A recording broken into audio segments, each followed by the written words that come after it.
Essas fotografias foram realizadas em 1991.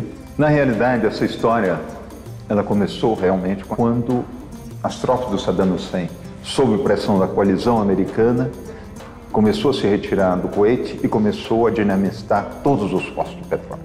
Dinamitaram 600 postos de petróleo, provocando das catástrofes ecológicas provocada pelo homem, a maior possivelmente que tenha existido na história da humanidade.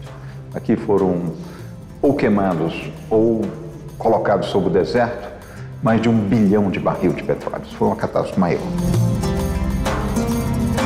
Então, quando isso aconteceu, eu imediatamente telefonei ao New York Times, eu trabalhava muito com o New York Times Magazine, com a revista, e propus essa história. Primeiro, já para chegar nessa região, eu tinha um pouco de receio de ser parado pelas autoridades, mas não existia autoridade, não existia nada. Os postos de controle e de fronteira completamente destruídos pela guerra, e eu passei direto, entrei no Kuwait.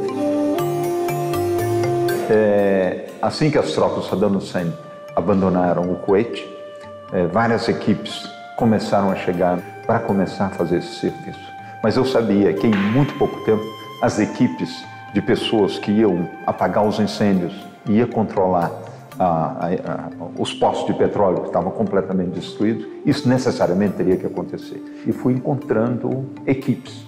Encontrava uma equipe operando em um posto. Eu passava o dia com eles, 2 dias, 3 dias, o que fosse necessário. E a relação foi uma relação de nós todos trabalhadores. Eles trabalhando na luta, né, contra essa catástrofe e eu registrando a luta deles. Essa fotografia, para mim, mostra um pouco esse tipo de luz que eu falei. A emanação de fumaça pesada, mal queimada, não é? Porque não dava para queimar todo o petróleo que saía, muito desse petróleo, com o aquecimento, ele virava nuvem, e uma nuvem de petróleo, que aí chovia petróleo quase que o dia inteiro, chovia. Você pode olhar as fotografias aqui sobre um deserto só tem areia, areia é de cor caque, e aí você só vê negro, era um planeta coberto de negro. Então, essas nuvens, às vezes, impediam a passagem do sol.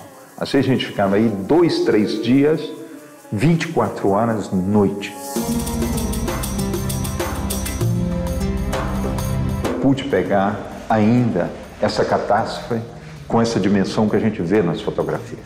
Ele já estava trabalhando nos postos, mas com um fundo de fumaça e fogo que a gente tem a impressão que essas fotografias foram feitas no momento do apocalipse.